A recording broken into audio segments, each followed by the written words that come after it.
नमस्कार दोस्तों, मैं भावेश आपका स्वागत करता हूं हमारे इस YouTube चैनल के ऊपर।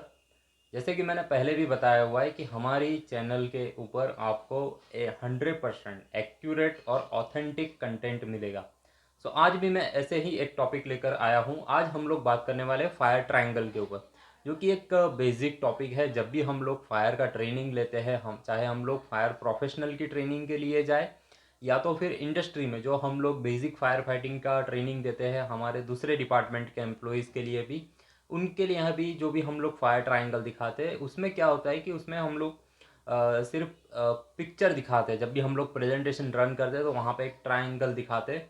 उस ट्रायंगल से आगे कभी भी हम लोग डिस्कस नहीं करते। तो आज मैं आपको ये जो चीज़ है वो आपको प्रैक्टिकल करके दिखाऊंगा कि एक्चुअली होता क्या है। अगर हम लोग बात करेंगे कि जैसे कि फायर की डेफिनेशन की अगर मैं बात करूँ तो उसमें हम लोग बोलते हैं कि भाई तीन चीज़ें हमें साथ में चाहिए। हमें चाहिए फ्यूल, हमें चाहिए ऑक्सीजन और हमें चाहिए हीट। जब तीन चीज़ें साथ में मिलेगी तब जाके एक ट्रायंगल बनेगा, और वो ट्रायंगल जो होता है उसमें जाके आग लगती है। यानी हीट चाहिए, फ्यूल चाहिए, ऑक्सीजन चाहिए, तीन चीज़ें साथ में मिलेगी तब जाके आग लगेगी। अगर तीन में से कोई भी एक चीज़ अगर गायब हो जाती है या उसको हम हटा देते हैं तो ये जो ट्रायंगल होता है वो टूट जाता है, और जैसे ही ट्रायंगल टूट गया जो फायर लगी हुई वो बुझ जाती है। एट अ टाइम हम लोग तीन में से एक, तीन में से दो या तीनों तीन जो है वो उसको हटा के भी जो है फायर को एक्सटिंग्विश कर सकते हैं। तो मैं ज़्यादा टाइम नहीं लूँगा, आपको मैं प्रैक्टिकल करके दिखाता हूँ। अभी होता क्या है कि मान लीजिए कि मेरे पास एक एग्जाम्पल के तौर पे मैंने एक माचिस की तिल्ली लिया हुआ है। ये आप देख रहे हो, ज़रा सा मैं इसको नज़दीक करता हूँ ताकि इजीली आपको क्लियर हो। ये माचिस की जो तिल्ली होती है, यहाँ पे ब्लैक कलर का फॉस्फोरस लगा हुआ है। इसके अलावा अगर आप देखेंगे तो यहाँ पे एक क्या बोलेंगे, लकड़ी जो होती है बांस की बनी हुई, ये एक लकड़ी दिया हुआ है। ये दोनों जो है वो फ्यूअल है। यानी फॉस्फोरस है वो भी एकदम सेंसिटिव मटेरियल है, इमिडिएटली आग पकड़ लेता है। और दूसरा जो ये लकड़ी जिसके बारे में हम लोग जानते हैं कि ये कंबस्टिबल मटेरियल है, तो ये दो चीज़ जो हो गई फ्यूअल हो गया। दूसरा फायर ट्रायंगल का अगर मैं फैक्टर की बात करूँ तो फिर हमें चाहिए ऑक्सीजन चाहिए। तो अभी मैं जैसे ये रूम के अंदर बैठा हुआ हूँ जहाँ से मैं ये वीडियो शूट कर रहा हूँ, यहाँ पे 21% ऑफ ऑक्सीजन अवेलेबल है। अभी पूरी दुनिया में आप चाहे कहीं पे भी चले जाओ, आप इंडिया में रहो, यूके, यूएसए, कोई भी कंट्री में कोई भी लोकेशन पे जाके अगर दुनिया में आप खड़े रहेंगे तो 21% ऑफ ऑक्सीजन तो आपको मिलेगा ही मिलेगा। हो सकता है शायद थोड़ा सा प्लस माइनस हो, अगर कुछ प्रोसेस ऐसा हो रहा है, कोई एक्टिविटी हो रहा है कि जिसमें ऑक्सीजन का लेवल कम हो सकता है, तो थोड़ा सा कम हो सकता है। उसके लिए मैं एग्री करता हूँ, लेकिन डेफिनेटली आपको ऑक्सीजन तो मिलेगा ही मिलेगा। तो ये दो चीज़ हो गई, एक फ्यूल हो गया और दूसरा जो है वो ऑक्सीजन हो गया। ये दो चीज़ जो है आपको डेफिनेटली कहीं ना कहीं मिलेगी। फिर आता है तीसरा चीज़, तीसरा यानी हीट। अगर उसको हीट मिल गई जितना कि उसको ज़रूरी होता है आग लगने के लिए, अगर उतनी हीट अगर उसको मिल जाती है तो वहाँ पे उस मटेरियल के अंदर जो है वो आग लग जाएगी। हीट के सोर्स जो है वो अलग अलग हो सकते हैं। जैसे कि अगर हम लोग ये दोनों का फ्रिक्शन करते हैं तो यहाँ पे फ्रिक्शन की वजह से इसमें हीट जनरेट होगी, और वो हीट इतनी हो जाती है कि ये जो फॉस्फोरस है पहले उसको जला देती है। लकड़ी पहले नहीं जलेगी, पहले फॉस्फोरस जलेगी, फिर उसका जो टेम्परेचर होगा वो इतना बढ़ जाता है कि साथ साथ में फिर ये लकड़ी जो है उसमें भी आग लग जाती है। तो ये एक उसका समझने का तरीका होता है। तो ये हो गया। फिर यही माचिस की तिल्ली अगर मैं कोई दूसरे जो चीज़ जल रही है, अगर कोई कंबस्टिबल मटेरियल के पास लेके जाता हूँ तो इसमें से जो हीट निकल रही है वो हीट दूसरे वाले मटेरियल जो है उसके ऊपर ट्रांसफ़र हो जाती है, और फिर वहाँ पे जाके भी आग लगती है। और फिर इसका जो साइकिल है वो कंटिन्यूस जो है वो चलता रहता है। तो इस तरह से है कि तीन चीज़ें साथ में मिलनी चाहिए। फ्यूल चाहिए, सबसे पहला जलने वाली चीज़ होनी चाहिए, ऑक्सीजन डेफिनेटली आपको मिलेगा, और तीसरा होता है कि उसको हीट कहीं से ना कहीं से मिलनी चाहिए। अगर ये तीनों चीज़ साथ में मिल गई तो आग लग गई। फिर आती है आग बुझाने की बारी। तो आग बुझाने के लिए भी हमारे पास तीन ऑप्शन है। जैसे फायर ट्रायंगल होता है, एक तरफ हीट हो गया, एक तरफ फ्यूल हो गया, एक तरफ ऑक्सीजन हो गया। फ्यूल को हटा देते हैं तो हम लोग बोलेंगे कि भाई इसको हम लोग स्टारवेशन बोलेंगे। फिर अगर हमने हीट को कम कर दिया तो हम लोग बोलते हैं कि इसको कूलिंग के मेथड बोलेंगे। राइट, अगर ऑक्सीजन कट ऑफ कर दिया तो हम लोग बोलेंगे कि भाई ये जो है अपना स्टारवेशन हो गया। फ्यूल को हटा दिया तो स्टारवेशन, हीट को हटा दिया तो कूलिंग, और फ्यूल सॉरी हीट को हटा दिया तो कूलिंग, फ्यूल को हटा दिया तो स्टारवेशन, और ऑक्सीजन को हटा दिया तो स्मूदरिंग। तो ये तीन तरीके हैं आग बुझाने के लिए जो हम लोग नॉर्मली यूज़ करते हैं। आइए फिर हम लोग देखते हैं कि इसका प्रैक्टिकल किस तरह से किया जाता है।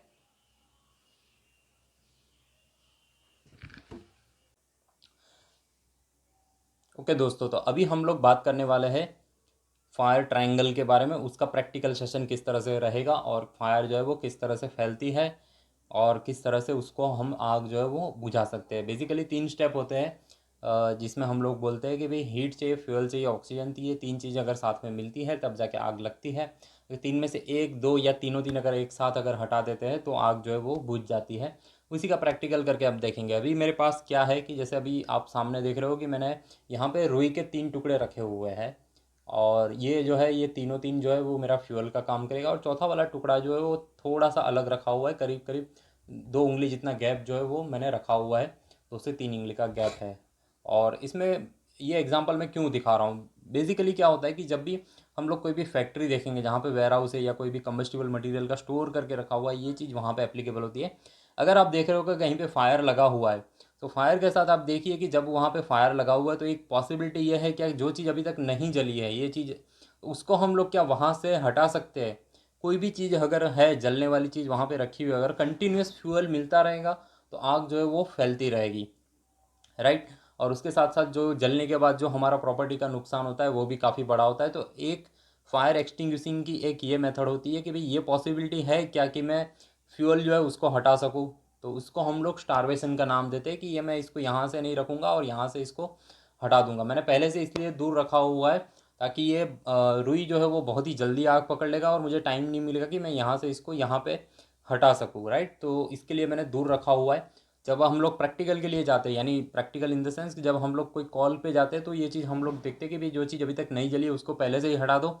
जंगल की आग आप लोगों ने देखी होगी कि उसमें कंटिन्यूस फ्यूल जो है वो मिलता रहता है, सूखी लकड़ी, उसके जो पत्ते जो गिरते हैं ज़मीन के ऊपर फिर उसका एक लेयर बन जाता है, उसके अंदर मीथेन गैस भी जनरेट होती रहती है। तो कंटिन्यूस फ्यूल जो है वो मिलता रहता है और जंगल की आग जो है वो कंटिन्यूस जलती रहती है। सेम एग्जांपल अगर आपको याद हो तो जयपुर IOCL की 2009 की अगर फायर आप देखेंगे तो उसमें भी फायर जो है वो काफ़ी दिनों तक जलती रही। उसका भी यही रीज़न था कि अगर फ्यूल कंटिन्यूस अवेलेबल है तो फिर आग जो है वो कंटिन्यू जलती रहेगी। तो एक पॉसिबिलिटी सबसे पहले ये आपको देखना है कि whether is it possible to remove the fuel और not. If it is possible to remove then this method will be call as a starvation. Starvation यानी भूखमरा फ्यूल को हटा देना।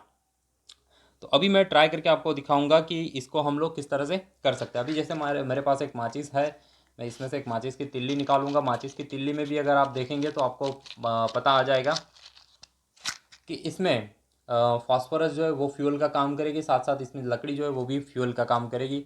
हवा के अंदर ऑक्सीजन ऑलरेडी अवेलेबल है 21%। सो मेरा जो फायर ट्रायंगल जो अभी बनने वाला है उसमें से 2 चीज़ अवेलेबल है। फ्यूल ये हो गया मेरे हाथ में, रूम के अंदर ऑक्सीजन अवेलेबल है। अभी सिर्फ मुझे तीसरी चीज़ जो है वो हीट हीट प्रोवाइड अगर जैसे ही मैं करूँगा तो माचिस की तिल्ली में आग लग जाएगी। जैसे ही आग लग गई फिर आ जाता है कंडक्शन, कन्वेक्शन, रेडिएशन। 3 जो मेथड होती है उसके बेसिस पे हीट का ट्रांसफ़र होता है। लेकिन मैं यहाँ पे डायरेक्टली जो फ्लेम है उसी को इसके साथ टच करूँगा पहले वाली। जैसे ही पहले वाले पे रुई पे आग लगेगी सेम इमिडिएटली दूसरे और तीसरे वाले पे भी जो फायर जो है वो फैल जाएगी। यहाँ पे आप देख सकेंगे ये पहला वाला मैंने रखा हुआ है, फिर इसके बाद ये दूसरा वाला रुई का टुकड़ा रखा हुआ है और फिर इसके बाद यहाँ पे आप देखेंगे तीसरा वाला। ये 3 टुकड़े मैंने पास में रखे हुए हैं और चौथा वाला जो है वो थोड़ा सा दूर रखा हुआ है ताकि आपको कंसेप्ट क्लियर हो जाए कि फ्यूल नहीं मिलेगा तो यहाँ पे स्टारवेशन की इफेक्ट जो है वो एप्लीकेबल हो जाएगा। तो आइए फिर हम लोग प्रैक्टिकल करके देखते हैं कि ये किस तरह से काम करता है। अभी देखिए मैं यहाँ पे हीट जनरेट कर रहा हूँ।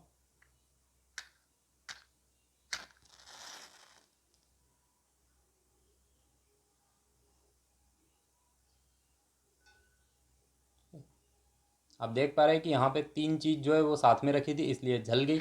चौथा वाला रुई का टुकड़ा था वो दूर था, यहाँ पे स्टारवेशन की इफेक्ट जो है वो एप्लीकेबल हो गई और आग जो है वो अपने आप बुझ गई, यानी फ्यूल ख़त्म हो गया। जब फ्यूल ख़त्म हो गया तो फिर जाहिर सी बात है अगर जलने वाली चीज़ नहीं रही तो फिर आग जो है वो बुझ जाएगी। तो ये अपना स्टारवेशन का मेथड था। इसके बाद हम लोग और 2 मेथड जो है वो भी हम लोग ट्राई करके प्रैक्टिकल करके देखेंगे। ओके दोस्तों, तो अभी हम लोग हमारी बाकी वाली 2 जो मेथड है उसके ऊपर बात करेंगे। अभी हम लोगों ने इसके पहले वाला पार्ट जो था उसमें देखा कि हम लोग स्टारवेशन किस तरह से कर सकते हैं, फ्यूल को हटाना। अभी जब भी फायर ट्रायंगल आप देखेंगे तो उसमें आपको 2 चीज़ और बचेगी, एक हो गया हीट को हटाना और दूसरा ऑक्सीजन को हटाना। ये दोनों मेथड के ऊपर हम लोग प्रैक्टिकल करके आज समझेंगे कि ये किस तरह से पॉसिबल हो सकता है। तो आइए फिर हम लोग समझते हैं इसके बारे में। अभी जैसे आपके सामने मैंने एक मोमबत्ती जो है वो रखा हुआ है, यहाँ पे आप देख पा रहे हैं कि मोमबत्ती जो है वो मैंने रखा हुआ है। सो मोमबत्ती जो है उसमें एक रुई जो बोलते हैं कॉटन का जो धागा होता है, ये फ्यूल का काम करेगा। और एज वेल एज ये जो पूरा जो मोम होता है वो एक्चुअली पेट्रोलियम प्रोडक्ट होता है, जो रिफाइनरी में मैन्युफैक्चरिंग होता है ज़मीन के अंदर से जो पेट्रोलियम, उसमें से लास्ट में जो प्रोडक्ट बचता है वैक्स बोलते हैं। सो इसी में से ये बना हुआ है, तो ultimately it is a hydrocarbon.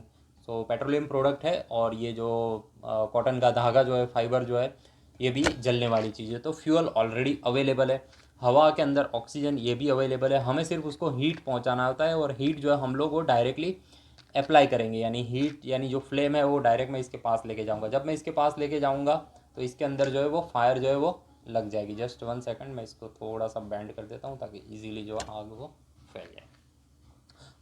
ये हो गया अपना। अभी मैं इसके ऊपर क्या करूँगा, अब इसके साथ साथ जैसे ही आग लगती है, अभी मैं आपको प्रैक्टिकल करके दिखाऊंगा कि जो ऑक्सीजन को कट ऑफ करते हैं, यानी ऑक्सीजन अगर किसी चीज़ को नहीं मिल रहा है, जलने वाली चीज़ को, तो उसका किस तरह से आग बुझती है और उसको क्या बोलते हैं। बेसिकली ये जो स्टेप होता है ऑक्सीजन को हटाना, वो हमारा स्मूदरिंग का स्टेप बोला जाता है, कि ऑक्सीजन को हटा देना, स्मूदरिंग की इफेक्ट बोलते हैं, राइट। तो किस तरह से करेंगे ये हम लोग प्रैक्टिकल करके देखते हैं। अभी फिर से मैं माचिस की तिल्ली ले रहा हूँ, यहाँ पे मैंने माचिस की तिल्ली ली हुई है, और इसको मैं जलाऊंगा। जैसे ही इसके अंदर आग लगेगी तो ऑटोमेटिकली जो है आग लग जाएगी। फिर इसके बाद जो मेरे पास कांच का एक गिलास है, मैं प्रैक्टिकल करके दिखाऊंगा कि ऑक्सीजन को हम लोग किस तरह से कट ऑफ कर सकते हैं। ओके, अभी मैंने आग जो है उसको लगा दिया है, राइट। तो यहाँ पे आप देख पा रहे हैं कि एक फ्लेम जो है वो लग चुकी है। इट मीन्स कि फायर ट्रायंगल जो है वो यहाँ पे कंप्लीट हो जाए। एक्चुअली जब मैं बोल रहा हूँ तो हवा निकल रही है मुंह में से, इसकी वजह से फ्लेम जो है वो थोड़ा सा अलग अलग टाइप की हो रही है, राइट। आप देख पा रहे हैं कि यहाँ पे जो फ्लेम है वो आपको दिखाई दे रही है। अभी बात आती है कि ऑक्सीजन को कट ऑफ किस तरह से करना। अभी क्या हो रहा है कि इसमें देखिए, आप ध्यान से अगर देखेंगे तो आपको पता चलेगा कि जो मोम पिघलता जा रहा है, राइट, उसके साथ साथ जो रुई का जो धागा है उसको कंटिन्यूस मिल रहा है, तो फ्यूल का सप्लाई कंटिन्यूस चल रहा है। हवा में जितना भी ऑक्सीजन है वो ऑटोमेटिक वो कंज्यूम करता जा रहा है, और हीट जो है वो फ्लेम अगर कंटिन्यूस चलती रहेगी तो हीट जो है वो भी कंटिन्यूस उसको जनरेट होती भी रहेगी, और वो खुद ही अपनी हीट जो है उसको भी कंज्यूम करता रहेगा, और इसकी जो साइकिल है वो कंटिन्यूस चलती रहेगी। लास्ट जब मोमेंट आएगा जब इसके पास कोई भी फ्यूल नहीं बचेगा, ना ही धागा बचेगा ना ही मोम बचेगा, आग अपने आप बुझ जाएगी। ये चीज़ हो गया। अभी हम मेरे पास एक कांच का गिलास है जिसका मैं यूज़ करके आपको दिखाऊंगा कि ऑक्सीजन को किस तरह से कट ऑफ किया जा सकता है। अभी देखिए मेरे पास एक्चुअली क्या होगा, मैं पहले आपको बता दे रहा हूँ कि जब भी हम लोग ग्लास को उल्टा करेंगे तो आप देखेंगे कि जो इसकी इंटेंसिटी है, जो फ्लेम जो आप देख रहे हो, इसकी इंटेंसिटी वो थोड़ी थोड़ी कम होती जाएगी। ये आपको प्रैक्टिकल करके दिखाऊंगा, इसलिए आपको आइडिया आ जाएगा। अब ये देखिए मेरे पास कांच का ग्लास है, मैं इसको धीरे धीरे इसको नज़दीक लेके जा रहा हूँ। जैसे ही मैं इसको नज़दीक लेके जा रहा हूँ तो आप देखेंगे इसका जो है वो इंटेंसिटी डीम होता जा रहा है।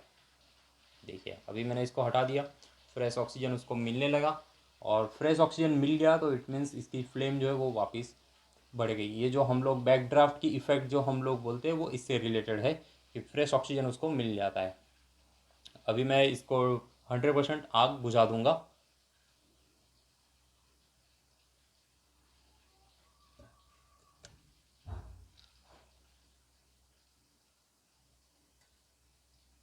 ओके, ये हमारा जो इफेक्ट था इसको हम लोग स्मूदरिंग की इफेक्ट बोलते हैं। ऑक्सीजन उसको नहीं मिल रहा है, जितना भी ये गिलास के अंदर ऑक्सीजन था, यहाँ पे भी 21% ऑक्सीजन था इस ग्लास के अंदर भी। जैसे ही मैंने ग्लास को उल्टा किया तो आग लगने के लिए भी ऑक्सीजन ज़रूरी होता है, तो ग्लास का ऑक्सीजन क्या है, धीरे धीरे धीरे कम होता गया। इतना कम हो गया कि आग जो है वो अपने आप बुझ गई। तो ये हमारा दूसरा स्टेप था, राइट। पहले हम लोगों ने फ्यूल को हटाया, जो मैंने रुई का टुकड़ा साइड में हटा के रखा, तो मेरा फ्यूल को हटाना था। अभी मैंने ऑक्सीजन को कट ऑफ करके दिखाया। अभी मेरा तीसरा वाला स्टेप जो है, इसमें हम लोग हीट को कम कैसे कर सकते हैं उसके ऊपर प्रैक्टिकल में करके दिखाऊंगा, और यहाँ पे आपका कंसेप्ट जो है वो 100% क्लियर हो जाएगा कि भी क्या होता है एक्चुअली। इसमें भी मैं थोड़ा सा जल्दी करूँगा। मेरे पास पानी स्प्रे करने के लिए पानी की एक बॉटल तैयार है।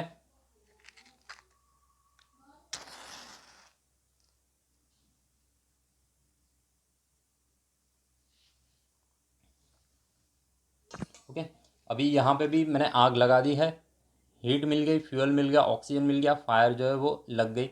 फायर लगने के बाद आता है कि भाई फायर को किस तरह से बुझाया जा सकता है, उसमें भी हमने 2 स्टेप देख चुके। पहला था कि हमने फ्यूल को हटाया, इट मीन्स हमने स्टारवेशन किया, सॉरी।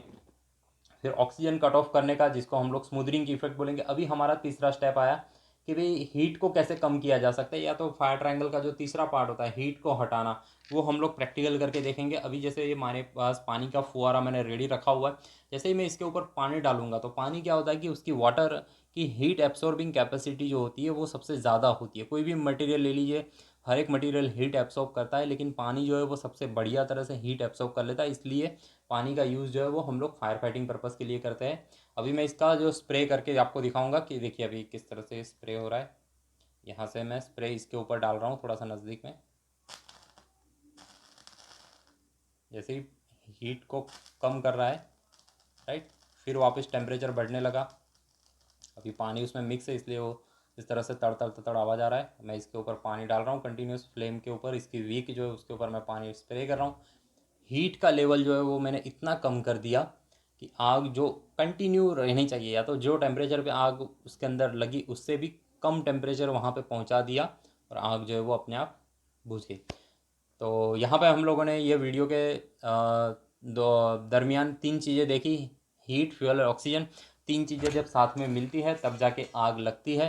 कंडक्शन, कन्वेक्शन, रेडिएशन, उसके ऊपर मैं अलग से वीडियो बनाऊंगा कि किस तरह से हीट का ट्रांसफ़र होता है। और हम लोगों ने तीन मेथड देखी, स्टारवेशन देखा, स्मूदरिंग देखा और कूलिंग की इफेक्ट देखी, तीनों तरीके से किस तरह से आग बुझा सकते हैं। तो आई होप यहाँ से आपका फायर ट्रायंगल का जो कंसेप्ट है वो 100% क्लियर हो गया।